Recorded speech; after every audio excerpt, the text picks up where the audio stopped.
Aloha!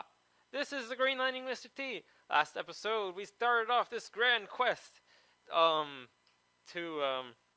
what did we do? We didn't do much, did we? I did a lot of talking, which is something that's a lot nicer for me, because I feel like I can really talk about this game. This game has a lot to talk about, and it's rather interesting to me because it's a different game. But at any rate, I think we should get unpause and continue our quest, because we are told many things. One of which being that there's, oh yeah, the music is on. All right, I have it tuned down a bit because music's not so interesting. It's all right, but it's not your main focus. Now, someone said that south of this castle, there's magic. Now, I know for a fact that you can get it, I can get it, I'm capable of doing it, but we do not have a candle, so I'm going to wait on that, because magic is not as useful at this point. At a certain point, magic will be very useful. So for now, we've been told to head west and head to the proper desert. The other side of proper desert, I assume both sides are part of it. But I could be wrong. Alright, so as you can see, when you walk off the path, you are in danger of running into monsters and having little fights. Now this is... Alright, I got the good one. So, I have no idea what these things are called. I think those are spiders, I could be wrong, or maybe they're called squelchulas. I don't know, I have absolutely no idea.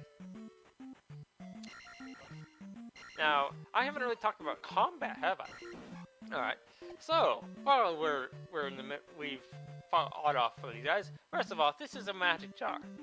It will restore 16 points, which is basically one little bar of your magic.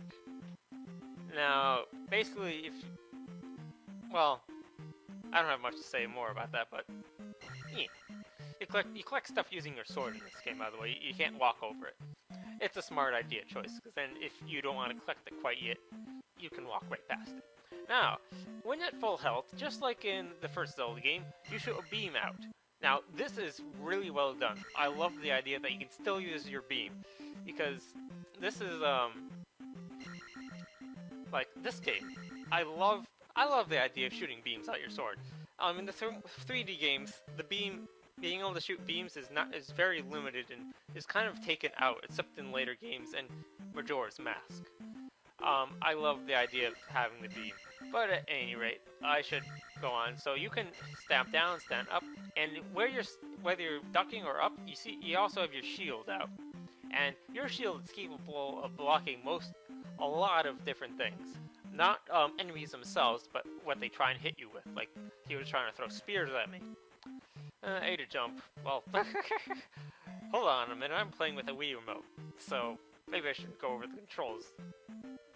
Whatever, you got your jump, you got your hit, duck up, and stuff. And I guess that's it. I'm not going to talk in terms of buttons, because that's crazy. Alright, so here we got another good one. I like because these guys will throw spears, and they give you lots of XP, and you can hit them with your with your beam. Oh, by the way, don't lose your beam. It's useful. Plus, don't get hit in general because it's bad. You want to keep your health. You want to stay alive. You don't want to die. Alright, so there should be another guy over here, which will give me 10 XP. And as long as you walk towards them, their spears generally won't hit you. At a certain distance, their spears will hit you low enough that if you're not ducking, they will do damage. Now, I don't know how much longer I'm going to stay out here. I want the big guy. I want the big guy. I got the little guy. I'm running. Because you'll get these... Oh, I got hit. Oh, I got hit again. Because these guys are annoying. They don't give you any experience points. And they just keep respawning. And they do count towards your 5 enemies before you get a jar or a point bag.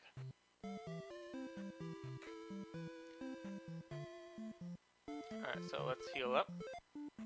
And the way points bags work is once you get up to a certain amount of points that the enemy will drop, normally for you, the point bags will increase along with the magic jars increasing to a full magic jar instead of just a segment jar.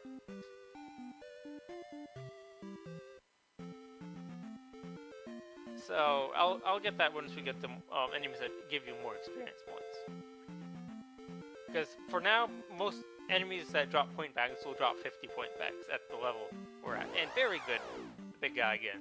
I haven't really fought anything in the field, but you just fight bots and bits in the field. Bots are like an enemy you'll see throughout the entire game, while bits are the red versions of them that you don't see throughout the entire game. By the way, when you swing your sword, you have a slight moment when you're vulnerable to attack. Is that right? Maybe. I don't know, I'm not sure. Anyways, I think I'll head into the cave now. I've done a tiny bit of grinding, which I don't really need to do. I'm just showing off the controls and the mechanics of the game now. And here there's one little guy, I don't know what these things are called. But there's one guy in here, because this cave you need to walk through and they don't give you candles at this point. Ooh, I need something to drink at some point. Oh, and here's proper desert, and they say you can use the magic to survive, but as long as you get out of there without taking any hit, you don't need it. It's not required. Alright, so here we're safe on the path. Now in some areas, there's like instances where you have to play through a little area, and this is one of like the worst areas because there's bubble thingies. Well, not the enemy, the bubble, but the bubbles that are bubbles, who will knock you off and kill you instantly because you fall in the water every time they hit you, it seems. And this is another thing. If you fall, you instantly lose life, no matter how much health you have. This was gladly changed in other games, where if you fall down a pit, you don't instantly die. You just spawn back at the door that you entered through, or something like that, or someplace close by. Now this is a bit of a harder area where there's enemies you'll face on later on, so careful. It's not advisable to be fighting these guys. Now in here, there'll be one Goroyle and a heart container, but I'm going to try and beat him before I pick up the heart container, because if I take damage, I can recover my health by grabbing this, and there's little way to heal myself at this point in time. Alright, so there we are, heart container. I now have 5 little segments, so now, well, where does that put me at? 16 times 5. That gives me 80 health points. Not bad. Oh, we're good for heading up to the first dungeon now, and here comes that nerve-wracking area again. Oh my gosh, don't kill me.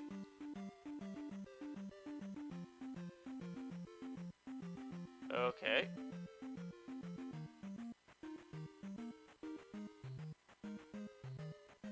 Ah, freedom.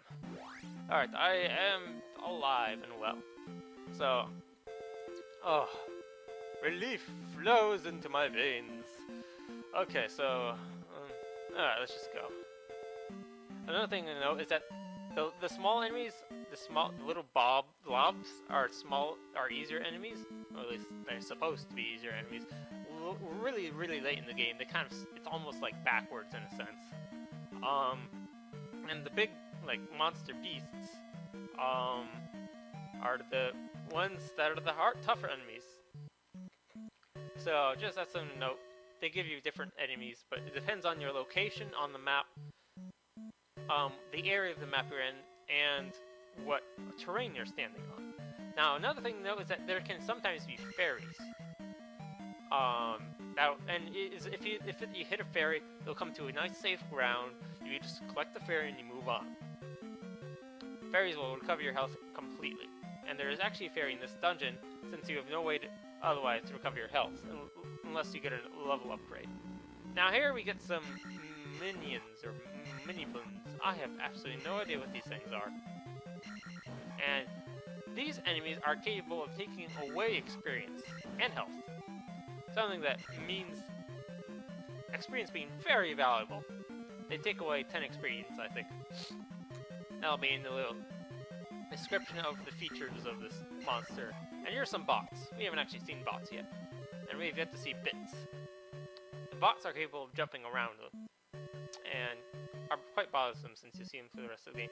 Here's a Stalfos. Huh, interesting looking Stalfos, right? Now this guy, he can only swing up, so basically, yeah, you're fine. It won't hurt you. Now you have to time in your swings to get him below the shield because he can't duck or anything. His knees don't bend apparently. Ah, stupid thing. I got cornered. Well, anyway, let's get our magic up. Now you can skip these levels and go for higher ones by there's a little cancel thing at the top. You may or may not have seen that. So if you want to save it for later ones, you can do that. But once you gain the topmost experience, you must use your experience points. They will not let you cancel. So at any rate, here we have a key, and you can go for the lower ones even once you reach the higher ones. So it's a little bit of strategy, I guess. So there's a key, and keys are used for opening doors. We have yet to come across a door because I have not gone to a place where there is a door, and ouch, ouch. I am not doing well. Alright, hopefully I can stay alive, because there is a fairy coming up. I might actually grab the fairy and leave the dungeon. We shall see, though. And those elevators are slightly off the ground and annoy me, because when you stand on them, they raise you a bit, so you can't hit enemies properly. Alright, so keep me alive. Get me to where I need to be. And by the way, these guys are like practically infinitely spawning. They're not the worst enemies, but they're... Oh, here's a bubble, by the way. They're not sparks, they're not curses, they're not jinx, they're bubbles. How did I screw that up so badly? That's like the first time I've ever called those things jinxes. I always knew those things were bubbles, and for some reason I decided to start calling them jinxes. Oh my gosh. But at any rate. Moving on. Alright, we got another one of these guys. These guys are pretty easy to take out. Because you can keep your distance. So long as something doesn't corner you, like I had happened to me last time. I don't know. I don't really care about what damage they do. All I know is they did do damage. Ah, gotcha. Alright. Now, if I leave and come back, these enemies will respawn, which is another slight bonus. I'll be able to get more experience. Now, you can kill these bubbles. At this point, it is really not advisable to you stand there for however 2 minutes or 3 or 4 minutes you have to wait in order to finally kill them. Because those things have tons of health, and I'm not gonna... That's another reason why I'm not gonna give you health. Unless I find, like, a website that, like, tells you their exact health, which, I don't know. I haven't seen any of that. I didn't have that for the last one. I had to go and research it by playing the game myself. Unless that I can find that, you're out of luck. So here we have a fairy.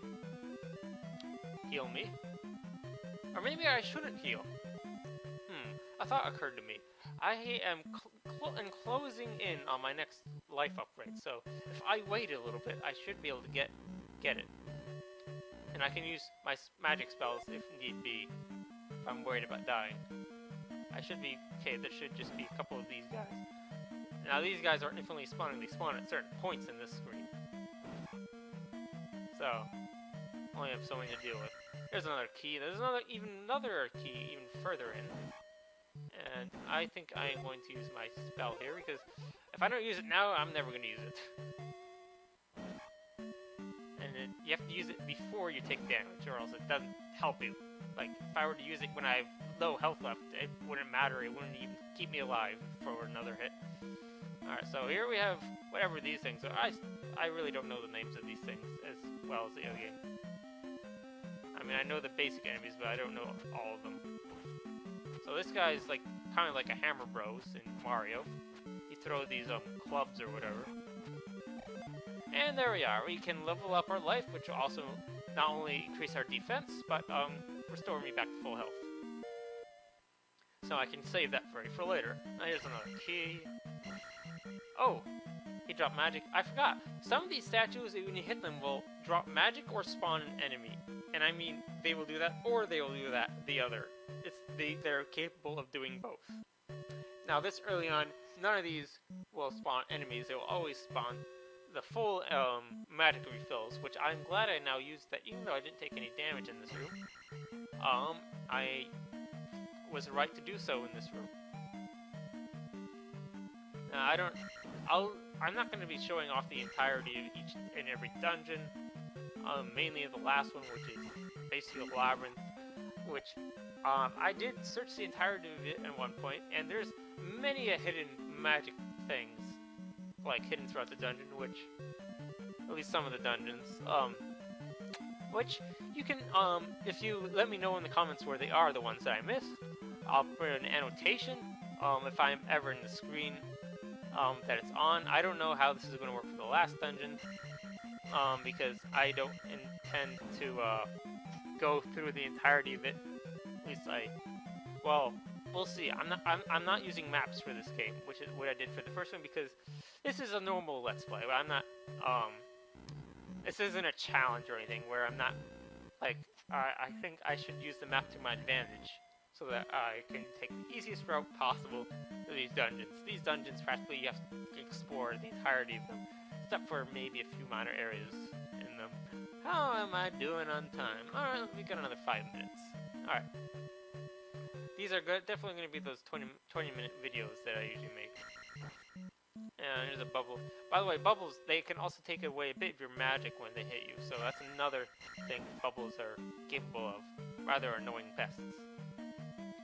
They give you tons of experience, and they are really good for grinding later on. Not at this moment, later on. They are nowhere. We are capable of killing them, but after like 4 minutes of hitting them repetitively with the sword. Alright, so here's a room filled with... Oh, great. Get him off screen, get him off screen there. Alright. These guys like bounce off the edge of the screen now. Jeez! I'm getting really unlucky with the locations. Alright, come on, don't get me, don't. Yes! Get off screen! No, run. Oh my gosh, bubbles everywhere. Alright, we made it through. Lucky! Let's take out these bots. I would call them slimes if I didn't know their names were bots, but everyone seems to know that. A lot of people know that these names are bots. They're simple enemies, they're bots. Alright, now on this bridge is going to be a point bag, which you want, and this spread will crumble. So you want to be fast. Now, jump, grab, jump again, and there we are. That's the best way to grab that bag, in my opinion. I slid right off the stairs there. Oh my. Alright, so there should be a key. No, actually there should be a door we need to access. And I should use my magic in this room. This is magic worthy. I think we're going to face our first Dark Nut. Also more of these guys. And these guys are basically your basic Hammer Bros in Zelda form, because they act just like Hammer Bros, don't they? They move back and forth, except they don't move up and down platforms as well. They aren't standing on platforms, are they? They're standing on the floor. And he gave me a complete magic refill, and since I have no other use for it, I might as well pick it up now. Great. Would have preferred the experience. Or the points, rather. Now, here's our Duck Nut. Now, these guys are everyone's most hated creatures. Basically, because they move their shield up and down. They're like you. And they swing their swords back at you, and they'll either swing up or down. But there's an easy way to take care of them. By hitting them in the, like, top of them, right above their shield.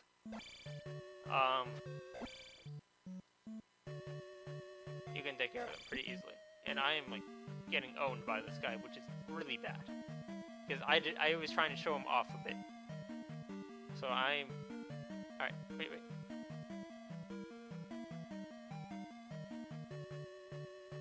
Oh, I actually jumped over him.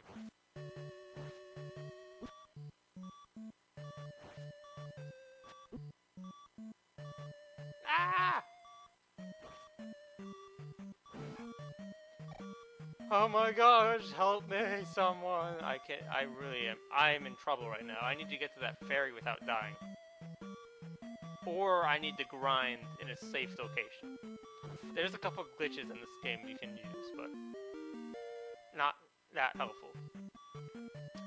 Alright, so, showing off the Dark Nut really was not a good idea. I should have just plain killed him. I am dying, and I am dying. So I'm going to stay by the edge of the screen here. wait for them to come to me. Because if you get knocked off the screen, you don't die. You cannot die, even if you have no health. Alright. Oh, this is not good. I feel like I need to grind right now. How about we end the episode and leave it all dramatic with me with no health? And accidentally use magic. Right. Well, at any rate, I hope you've enjoyed this video. There'll be more to come. Please stay tuned for the rest of this. And this has been the Green Lightning Mr. T. I hope you've enjoyed this video, blah blah blah. And to you I say, aloha.